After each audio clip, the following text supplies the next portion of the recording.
નમસ્તે મિત્રો, જાગૃત કોહલી ધ કોમનવેલ્થ યુટ્યુબ ચેનલમાં આપનું હાર્દિક સ્વાગત છે। મિત્રો, આપણે આજે વાત કરવી છે એક નિડર અને નિષ્પક્ષ પત્રકારની, જેને ગુજરાતના રવીશકુમાર કહેવામાં આવે છે, તેવા જગદીશ મહેતા સાહેબની।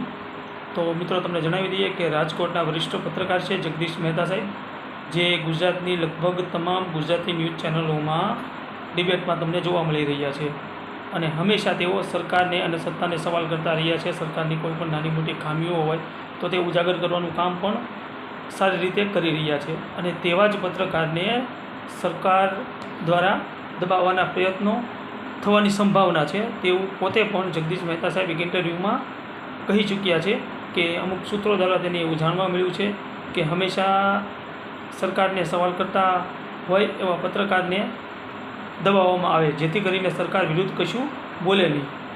તો આ સમયમાં પણ એક પત્રકારનો ધર્મ છે કે અન્યાય અત્યાચાર થતું હોય અને સરકારને અરીસો દેખાડવાનું કામ પણ પત્રકારોનું જ હોય છે અને તે તેનો ધર્મ સારી રીતે અદા કરી રહ્યા છે।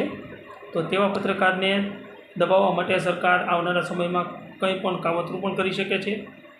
તો શું તમે આવું સહન કરશો?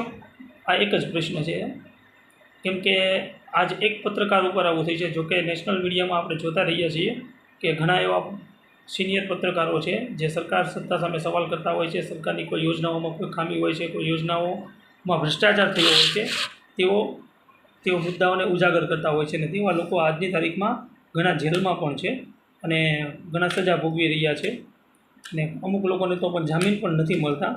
તો આ દોરમાં ગુજરાતના રવીશકુમાર એટલે કે જગદીશ મહેતા સાહેબને આવી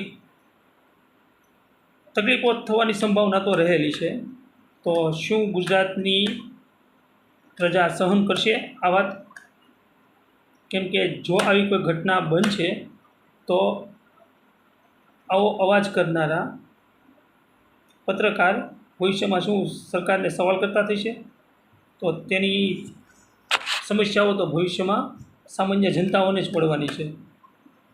બસ આ એક ગંભીર મુદ્દા ઉપર જરાક વિચારો અને બેખોફ રીતે જે પત્રકારિત્વ કરી રહ્યા છે એવા તમામ પત્રકાર મિત્રોને, સાથે જગદીશ મહેતા સાહેબને પણ પોતાનો ધર્મ અદા કરતા રહે અને લોકો સામે સત્ય પીરસતા રહે તેવી માંગણીઓ સાથે આભાર। જય હિન્દ, જય ભારત।